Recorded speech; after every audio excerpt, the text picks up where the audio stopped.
दोस्तों, आप सब कैसे हो? मेरे चैनल पर आपका स्वागत है।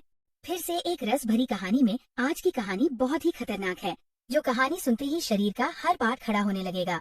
इस कहानी में बहुत मजा आने वाला है, अंत तक जरूर सुनिए। मैंने अपनी अलमारी से वो नीली वाली महक की शीशी निकाली, जो कभी कभार मेरे पति इस्तेमाल करते थे। मेरे पति का नाम विक्रम था। मेरे पति जब ये महक लगाते थे, रात में मेरी रूह कांप जाती थी। उनका स्पर्श इतना कोमल था कि मैं सारी रात उनके सपनों में खो जाती थी। एक दिन क्या हुआ, मैं किचन में चली गई। मैंने इलायची वाला चाय बनाया और उसमें एक खास जड़ी मिला दी ताकि विक्रम को थोड़ी ज्यादा ताकत मिल सके। ऐसा करते करते रात के 11 बजे बज चुके थे। फिर मैंने जल्दी से चाय का कप उठाया और विक्रम के बेडरूम में चली गई। लेकिन विक्रम तो दूसरे शहर में बिजनेस ट्रिप पर थे, तो मैंने सोचा कि अब तो रोहन ही है जो मेरा इंतजार कर रहा होगा। रोहन बड़े बेसब्री से मेरा इंतजार कर रहे थे। जैसे ही मैं अंदर आई, रोहन उठकर खड़े हो गए और मुझे घूरने लगे। जब वह कुछ नहीं बोले तो मैंने ही पूछ लिया, ऐसे क्या देख रहे हो? बोलो ना, मैं कैसी लग रही हूँ आज? रोहन ने हकलाते हुए कहा, आज तो मन कर रहा है कि आपको अब भी अपनी बाहों में ले लूं। मैंने हंसते हुए उसे चाय का कप थमा दिया और कहा, मुझे बाहों में लेने की जरूरत नहीं है, बस तुम ये पी लो। रोहन ने झट से कप लिया और घूंट घूंट में चाय खत्म कर दिया। चाय पीते ही कुछ ही मिनट बाद उसने मेरी कलाई पकड़ ली और अपनी तरफ धीरे से खींच लिया। उसके बाद अपनी वह नजरें मेरी आंखों पर जमा दी। बाप रे, क्या क्या बताए दोस्तों। रोहन ने कैसे कैसे मेरी सारी भावनाओं को हिला दिया। अगर आपको भी पूरी डिटेल जाननी है तो पहले कहानी को लाइक करें। प्लीज लाइक कर दो ना, प्लीज सब्सक्राइब भी। तो चलिए आपको जल्दी से शुरू से कहानी सुनाती हूँ। मेरा नाम नेहा है। मेरी उम्र 31 साल है, लेकिन मैं अभी भी बिल्कुल जवान लगती हूँ। किसी भी लड़के को एक नजर में अपनी ओर खींच लो, दिल तो हमेशा 20 का ही रहता है। जब मैं साड़ी पहनती हूँ तो जैसे सब कुछ आकर्षक लगता है। मेरी चमकती त्वचा पर जब रोशनी पड़ती है तो लगता है मानो मैं कोई परी हूँ। अब बात करते हैं मेरे 25 साल के देवर की, जो अब मेरा हो चुका है। उसकी मासूमियत और जोश ने मेरे अंदर ज्वाला जगा दी है। जब वह मेरी तरफ देखता है तो उसकी आंखों में वह चाहत साफ छलकती है, जैसे वह किसी मीठे सपने को जी रहा हो। कभी वह मुझसे कहता है, भाभी आज आप तो दिल चुराने वाली लग रही हो। इसीलिए मेरे पति कभी कभी काम से जल्दी आकर मुझे चुपके से गले लगा लेते हैं। हम शहर में रहते हैं क्योंकि मेरे पति कंपनी में उच्च पद पर काम करते हैं। मेरी 5 साल की एक बेटी भी है, इसलिए मेरी काया भी अब और आकर्षक हो गई है। पति को अपना कर्तव्य समझकर रोज उनकी देखभाल करती थी। भले ही हमारी शादी को 7 साल हो चुके थे, लेकिन मेरे पति अभी तक मुझे बहुत प्यार से संभालते थे। अच्छा से मेरा मतलब है, हर अंग को छू छू कर प्यार करते थे। वैसे आमतौर पर उनका तरीका ही ऐसा था, लेकिन मैं हमेशा साफ सफाई रखती थी और कभी कभार महक भी लगा लिया करती थी। दोस्तों, आपको मेरे से बात करना है तो इस वीडियो को लाइक करो और चैनल को सब्सक्राइब करो। और हाँ दोस्तों, जो जो सब्सक्राइब करेगा उसे मैं अपना नंबर भेज दूंगा, तो जल्दी से सब्सक्राइब कर लो। पिछले महीने कुछ ऐसा हुआ जिसका हमें कभी अंदाजा भी नहीं था। शाम को मेरे पति विक्रम घर लौट रहे थे। उनके ऑफिस की एक महत्वपूर्ण बैठक थी, इसीलिए सब ने उन्हें बहुत व्यस्त रखा था और वह कार से घर आ रहे थे। आते वक्त उनकी कार का ब्रेक फेल हो गया।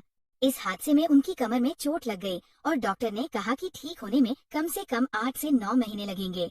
ये सुनकर मेरा दिल टूट गया। विक्रम का दर्द भले ही शारीरिक था, लेकिन मेरे मन में एक गहरी बेचैनी भर आई। जब मैंने उन्हें अस्पताल में देखा, उनकी आंखों में पीड़ा साफ दिख रही थी।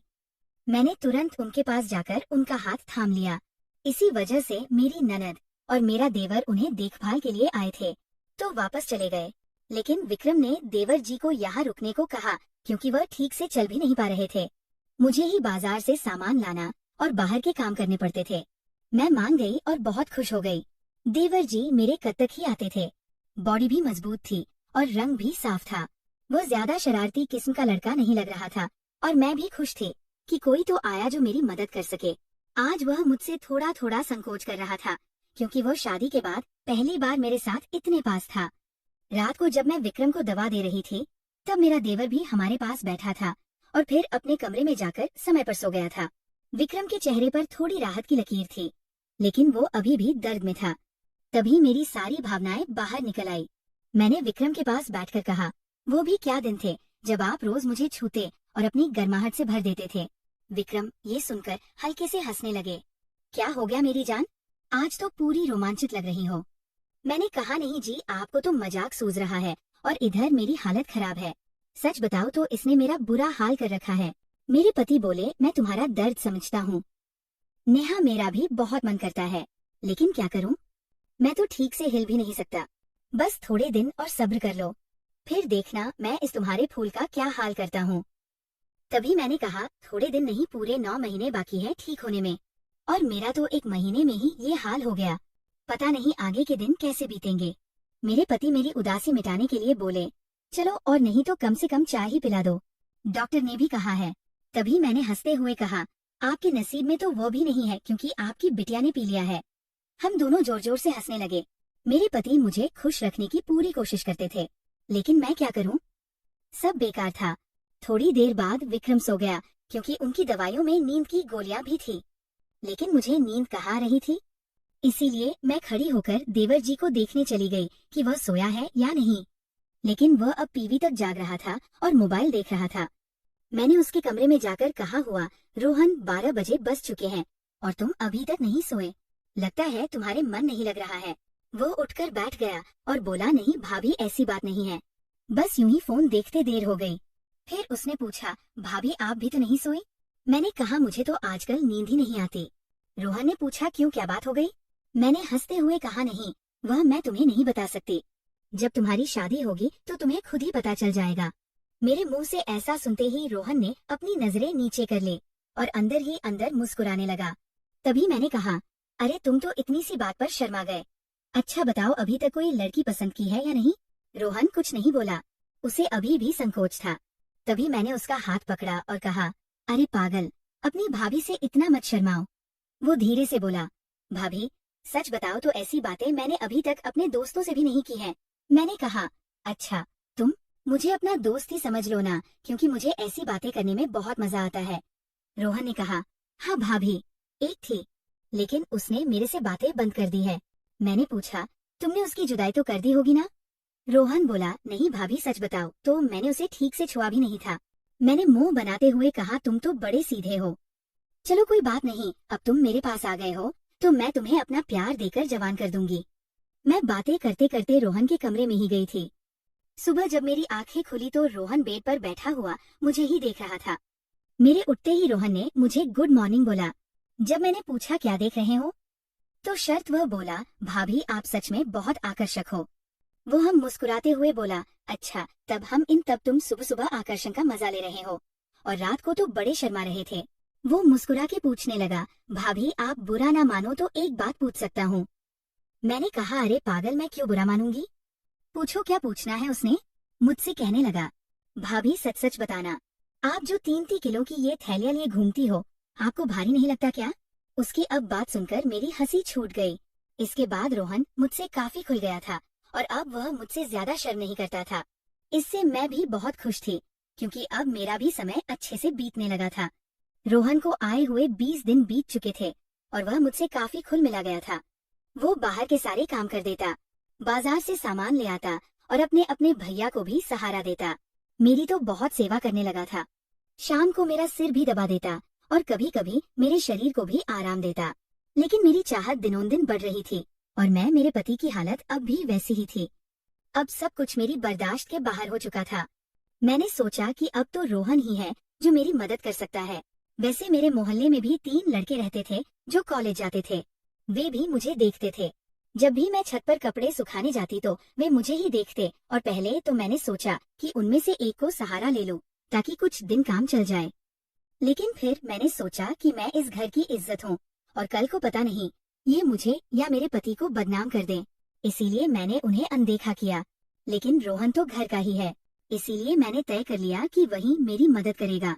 आज मैंने पक्का फैसला कर लिया कि आज रोहन से काम ले ही लूंगी और अपने सूखे दिल को रोहन से ही भरवा लूंगी। उसके बाद मैं किचन में खाना बनाने चली गई।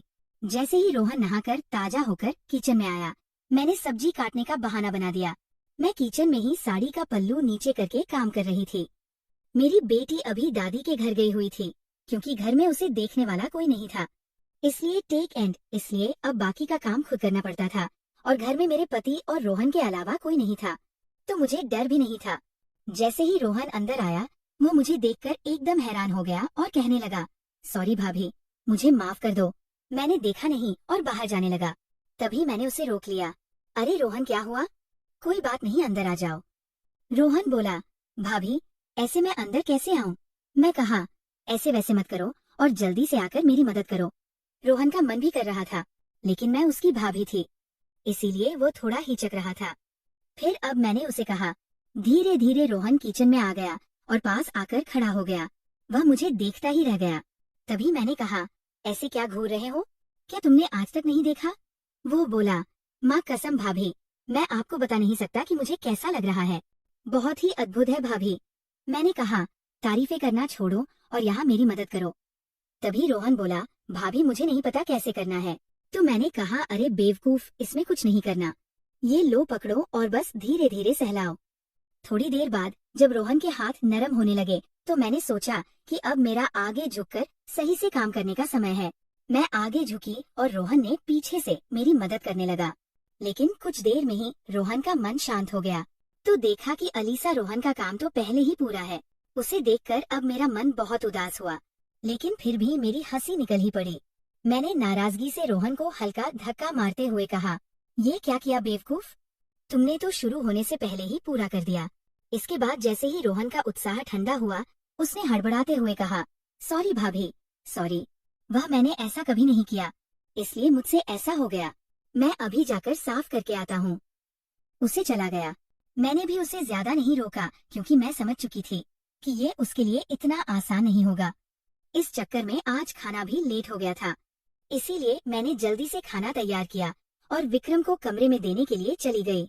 वो अब भी बैठे बैठे खाने का इंतजार कर रहे थे। विक्रम बिल्कुल सीधे साधे और नरम दिल वाले आदमी हैं। वह मेरी बहुत चिंता करते हैं। जब मैं उनके लिए खाना लेकर गई तो पूरा पसीने से तर हुई थी। मुझे देखकर वो बोले, इतनी जल्दबाजी क्यों करती हो? नेहा, धीरे धीरे काम कर लिया करो ना, देखो तुमने अपना क्या हाल बना लिया है। तब मैंने उन्हें छेड़ते हुए कहा, ये तो कुछ भी नहीं है, जब तुम काम करते हो तो मेरा इससे भी ज्यादा बुरा हाल हो जाता है, और तब तो मैं तुम्हें रुकने के लिए भी कहती हूँ, लेकिन तुम तो हाँ कहकर तेजी बढ़ा देते हो। मेरे मुंह से ऐसा सुनकर मेरे पति मुस्कुराने लगे। तुम भी ना नेहा कहाँ की बात कहाँ ले जाती हो। इसके बाद विक्रम ने खाना खा लिया और मैंने उन्हें दवाई भी दे दी। दवाई लेने के बाद उन्हें नींद आ गई और वो आराम करने लगे। मैं भी काफी थक चुकी थी, इसलिए मैं नहा धोकर ताजा हो गई। इसके बाद मैं रोहन के कमरे में उसे देखने के लिए गई तो वह भी सो चुका था। फिर मैं भी आकर आराम करने लगी। शाम को जब मैं रोहन को चाय देने गई तो वो बैठा फोन चला रहा था। मुझे देखकर उसके चेहरे पर मुस्कान आ गई।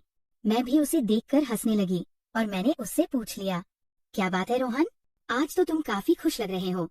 तो वो बोला, भाभी वो मैंने पहली बार ऐसा एहसास लिया था, प्लीज आप बुरा मत मानना, मैं सच बता रहा हूँ, बिल्कुल मेरे से काम नहीं बन पाया। तभी मैंने उसे रोकते हुए कहा, अरे बेवकूफ, मैं कब बुरा मानने लगी, वैसे सच बताओ तो मुझे भी अच्छा लगा। इसके बाद मैं रोहन को चाय पकड़ा दी और उसके साथ बैठकर पीने लगी। हम दोनों बातें करने लगे। आज रोहन के मुंह से मेरे लिए तो तारीफें ही बरस रही थी। वह बस मेरी प्रशंसा ही करता जा रहा था। भाभी आप बहुत खास हो, मैं तो सोच रहा हूँ कि जिंदगी भर आपके साथ ही रहूं। इन 20 दिनों में मुझे स्वर्ग जैसा लग रहा है और ऊपर से आपकी सुंदरता। मैंने मुस्कुराते हुए कहा, आज तो तुम्हारे मुंह से सिर्फ तारीफें ही निकल रही हैं। लगता है रोहन मेरा हाथ पकड़कर बोला, आप सही कह रही हैं भाभी, अब आपको भी मेरे काम में मेरी मदद करनी होगी। अब तो आपको मेरी बात माननी ही होगी। प्लीज भाभी मना मत करना, बस एक बार के लिए मेरी हमसफर बन जाओ। इसके बाद आप जो भी कहेंगी मैं करूँगा। जब रोहन सब कह रहा था तो उसका चेहरा लाल हो गया था और मेरी हंसी फूट पड़ी थी। मैंने उसके सर पर हाथ फेरते हुए कहा, अरे पगले, इतना गंभीर क्यों हो रहे हो? बताओ, मैंने तुम्हें कभी किसी चीज के लिए मना किया है? वैसे भी अब तुम्हारे भैया तो वैसा भी मेरे काम में मेरी मदद नहीं कर पाते हैं, और तुम इतना शर्माओ मत। अगर इतना शर्माओगे तो कैसे चलेगा? चलेगा। इतना कहने के बाद मैं बोली, आगे से अब तुम्हारे साथ ही सोऊंगी, बस तुम मेरा ख्याल अच्छे से रखना। दोस्तों, कैसी लगी आपको रस भरी कहानी? अगर अच्छी लगी हो तो कमेंट में जरूर बताएं और साथ ही साथ इस चैनल को भी सब्सक्राइब कर दें ताकि मैं इससे भी और जबरदस्त कहानियाँ आपके साथ शेयर कर सकूं। और प्लीज लाइक करना नहीं भूलना। आप सब जानो। धन्यवाद।